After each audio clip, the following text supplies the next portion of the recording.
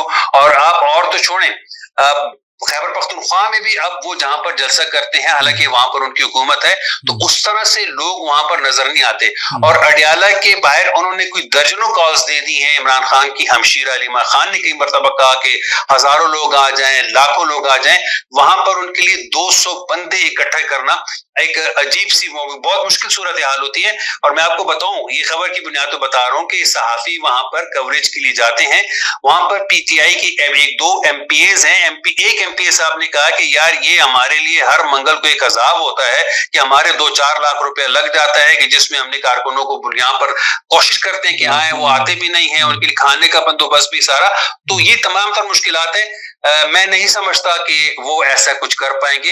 انہوں نے اپنے جو کارکن ہیں انہیں تھکا دیا ہے. اس تھکاوٹ کا اثر یہ ہے کہ ان کی بات میں کوئی اثر نہیں رہا. صحیح ٹھیک ہے. بلوچ صاحب یہ بتائیے کہ عمران خان کی رہائی سے پہلے تو دیکھنا یہ چاہیے کہ پی ٹی آئی کی قیادت وہ کہاں پہ کھڑی ہے, اور پی ٹی آئی کی قیادت پورے پاکستانی اس وقت ہر پاکستانی یہ جانتا ہے کہ ان کے اندرونی اختلافات اس قدر ہیں کہ کوئی بھی ایک نقطے پہ متفق نہیں ہے. ایک ان کا عہدیدار یا مرکزی قیادت کا کوئی فرد جو ہے وہ مشرق کو جاتا ہے, دوسرا مغرب کو نکل جاتا ہے. ایک کے نظریات اور ہوتے ہیں, دوسرا اس سے مخالفت کرتا ہے. تو اب قیادت ہی جب کسی ایک نقطے پہ متفق نہیں ہے تو تحریک کیسے چلے گی؟ تو کیا یہ ماضی کی طرح ایک ناکام ہوتی تحریک نہیں نظر آ رہی ہے آپ کو؟ جی بالکل بجا آپ کہہ رہے ہیں. سواتی صاحب نے بھی اسی طرف اشارہ کیا ہے. میں آپ کو یاد ہوگا پچھلے سال ہم اسی حوالے سے بھی ایک پروگرام کر رہے تھے یہاں پہ. میں نے تب بھی یہی کہا تھا کہ جو ایسی پارٹیاں جو ون مین شو ہوتی ہیں, جن کو صرف ایک یا دو بندوں کو دیکھ کے پارٹی کے ورکر ان کے پیچھے کھڑے ہوتے ہیں, ان کی جو آگے قیادت ہوتی ہے انہی کی بیہاف پہ تو جو کچھ ہوتے ہیں, لیکن ان میں اتنی جان نہیں ہوتی کہ وہ اگر وہ آگے پیچھے ہو جائیں تو وہ خود سے کوئی ایسی بڑی موومنٹ کو لیڈ کر پائیں. تو وہی اب پورے سال میں آپ دیکھ رہے ہیں کہ جتنی دفعہ انہوں نے بارہا اعلانات کیے تو اعلانات کر کے یا تو پیچھے ہو گئے یا پھر کوئی ایسی موو کی بھی ہے تو اتنا رنگ نہیں جما سکی کہ جو کس متاثر کن ہو یا فیصلہ سازوں کو وہ اس پہ مجبور کرے. دوسرا یہ ہے کہ یہ جو کوششیں کرتے ہیں, جیسے ابھی آپ نے بھی کہا, آپ ان کے بیانات کی حد تک بھی دیکھ لیں, ویسے ان کے آپس میں روابط بھی دیکھ لیں, تو وہی لگتا ہے کہ بس یہ اپنی حاضری پوری کرتے ہیں اپنے آپ کو دکھانے کے لیے پارٹی ورکروں کو کہ بھی ہم کوشش کر رہے ہیں یا بھاگ دوڑ کر رہے ہیں. ان میں بھی کوئی مربوط حکمت عملی یا مربوط اس طرح کا نہیں ہے. لیکن اس سب سے جڑی جو اس دفعہ بھی میں نے بات کی تھی وہ یہ ہے کہ جو اس طرح کی ایگریشن کا معاملہ کر کے اور آپ یہ سمجھیں کہ ہم اپنی جو بات ہے اس سے منوا لیں گے, یہ طریقہ نہیں. اس کے لیے ایک مربوط اور منظم اور بہترین حکمت. اس کے لیے کیا آپ سمجھتے ہیں کہ اسٹیبلشمنٹ چونکہ اس ماضی میں تو ہم نے دیکھا کہ اس قسم کے دباؤ میں نہیں آئی, تو ہمیشہ سے یہی بات ہوتی رہی ہے کہ مذاکرات کی طرف جائیں. اور آج ہمارے سامنے میڈیا میں یہ بھی خبر آئی تھی کہ سپیکر چیمبر میں پی ٹی آئی کی قیادت کے کچھ لوگوں کی ملاقات ہوئی ہے اور ایک دفعہ پھر مذاکرات کی دعوت دی گئی ہے مسلم لیگ نون کی طرف سے. تو اس عمل کو آپ کس نظر سے دیکھتے ہیں؟ کیا کہیں پہ پس پردہ کچھ چیزیں طے ہو چکی ہیں یا ہو رہی ہیں؟ دیکھیں, جس طرح کے معاملات یا ریومرز چل رہی ہیں موجودہ حالات میں, اور ویسے بھی ملک کے جو معاملات ہیں, چاہے وہ انٹرنیشنل سطح کے اوپر جو ایک سینیریو بنا ہوا ہے یا ملکی جو معاملات ہیں, ہم سارے پاکستانیوں کی ہمیشہ سے یہ خواہش ہے کہ ہمارے اندرونی جو معاملات ہیں وہ اسٹیبل ہوں, اس میں کسی قسم کی خواہ کی جو ہوتی ہے نا اس قسم کی افراتفری نہ ہو. اس کے لیے تو سب کی خواہش ہے کہ یہ سارے جماعتیں جو ہیں آپس میں باہمی اتفاق سے ملیں, اور وہ چاہے جتنے بھی کوئی شدید اختلافات ہیں یا کوئی ایسی کہ ان کی کوئی مجبوری یا کوئی معاملات پھنسے ہوئے ہیں, ان کو اگر باہمی اتفاق سے مل جل کے کریں. اور یہی میں اشارہ کر رہا تھا کہ پی ٹی آئی کے لیے بھی بہترین آپشن تب سے لے کے اب تک یہی ہے کہ وہ سیاسی جو جماعتیں ہیں ان کے ساتھ انٹیکٹ ہو, وہ جو خواہ کی لڑائی یا خواہ کی جملے بازی اپنی فوج کے اوپر یا اس طرح اداروں کو متنازع کرنے کی ہے، جب تک اس سے پیچھے ہٹ کے ایک ادب اور احترام اور اس طریقے سے ان سے یعنی کہ آپ کی نظر میں ڈائیلاگ ہی واحد رستہ ہے، اور اس کے لیے پہلے پی ٹی آئی کو اپنے آپ کو سرنڈر کرنا پڑے گا یا 2 قدم پیچھے ہٹنا پڑے گا. جو ماضی کا ان کا رویہ ہے اس کے حوالے سے یہ تاثر تبدیل کرنا ہوگا کہ وہ مزاحمتی پارٹی نہیں ہے، وہ ایک جمہوری پارٹی ہے جو ڈائیلاگ پر یقین رکھتی ہے. لیکن ابھی تک تو ہمیں ان کی طرف سے کوئی پازیٹیو چیز سامنے نہیں آئی. سواتی صاحب، آج ہم نے دیکھا ہے کہ بلاول بھٹو زرداری نے کشمیر میں وہاں پہ خطاب کرتے ہوئے کہا ہے کہ ہمارا تو وزیر اعظم سے کوئی اعتراض نہیں ہے، وزیر اعظم پہ کوئی تحفظات نہیں ہے، بلکہ ہمیں تو کچھ ایسی قوتیں لڑانا چاہتی ہیں جو نون لیگ کے ساتھ بھی جو نون لیگ کو بھی دباؤ میں رکھتی ہیں. تو میرے خیال میں ان کا واضح اشارہ اسٹیبلشمنٹ کی طرف تھا یا محسن نقوی کی طرف. تو آپ کیا سمجھتے ہیں کہ یہ پی ٹی آئی، یہ جو بلاول بھٹو ہے، پیپلز پارٹی ہے، یہ کس ڈگر پر چل پڑی ہے ابھی؟ دیکھیں، آپ اگر پاکستان پیپلز پارٹی کا ٹریک ریکارڈ دیکھیں، خاص طور پر جب بھی کئی بار انتخابات ہوں، پاکستان میں ہوں یا اس وقت ہم یہ دیکھ رہے ہیں کہ آزاد کشمیر میں ہو رہے ہیں، تو جب انتخابات کا ٹائم ہوتا ہے تو وہ بالکل مسلم لیگ کو ایک مخالف کی طرف سے ڈیل کرتے ہیں، اور اس کے بعد تمام جو ہے معاملات ہیں وہ معمول پر آ جاتے ہیں. اب بھی انہوں نے بڑی سخت بات کی، تو میرے اس وقت بھی یہی رائے تھی کہ جب یہ تیسرا مرحلہ انتخابات کا ختم ہو جائے گا تو اس کے بعد بلاول صاحب بھی بالکل نارمل ہو جائیں گے، اور یہ جتنی بھی باتیں انہوں نے کی ہیں. اور میں آپ کو ایک اور بات بتاؤں، لیکن سواتی صاحب انہوں نے رخ بدل لیا ہے نا، انہوں نے رخ بدل لیا ہے. انہوں نے کہا کہ کچھ قوتیں ایسی ہیں جو ہمیں اتحادیوں کو آپس میں لڑانا چاہتی ہیں. وہ اشارہ کس کی طرف ہے ان کا، اس پہ بات کریں. جی، میں یہ نہیں کہہ سکتا کہ وہ اشارہ ان کا کس کی طرف ہے، میں واضح طور پر، لیکن میں آپ کو کیا بتاؤں کہ یہ جب کوئی بھی بات کرتے سے پہلے اس بات کا توڑ انہوں نے اپنے پاس پہلے سے رکھا ہوتا ہے تاکہ آئندہ جا کر وہ دوسری بات کر دیں کہ ہم اس وقت یہ کہہ رہے تھے. تو اس وقت میں یہ سمجھتا ہوں کہ وہ ان کی ہر بات کے جو جوابی بات ہوتی ہے نا، ان کے پاس پہلے سے تیار ہوتی ہے. تو یہ جو بھی سکتے ہیں، یہ انتخابات بھگتانے کی حد تک ہے، کبھی وہ کوئی بات کریں گے، کبھی وہ کوئی بات کریں گے. اور میں اگر دوسرے الفاظ میں کہوں، انتخابات ہوتے ہی بلاول بھٹو بھی اچھے بچے بن جائیں. ہاں ٹھیک ہے، صحیح ہے. چلیں، ابھی چند دن رہ گئے ہیں. آج تو خیر آزاد کشمیر کا جو الیکشن شیڈول تھا تیسرے مرحلے کا، اس میں بھی تبدیلی کی گئی ہے. 2 حلقوں کو بعد میں ان کے الیکشنز کو جو ہے وہ روک لیا گیا ہے بعد میں اس کا شیڈول. تو دیکھتے ہیں جی آنے والے دنوں میں اونٹ کس کروٹ بیٹھتا ہے. ناظرین، آج کے تینوں چاروں اہم موضوعات پر آپ نے ہمارے اہم ترین جو ہمارے مہمان تھے، شخصیات تھی، ان کی رائے سنی. یقینی طور پر آپ کے علم میں بھی اضافہ ہوا ہوگا. آج کے پروگرام کا وقت ختم ہوا چاہتا ہے. ایک نئے پروگرام اور نئے موضوعات کے ساتھ آپ کی خدمت میں پھر دوبارہ حاضر ہوں گے. تب تک دیجیے اجازت. اللہ حافظ.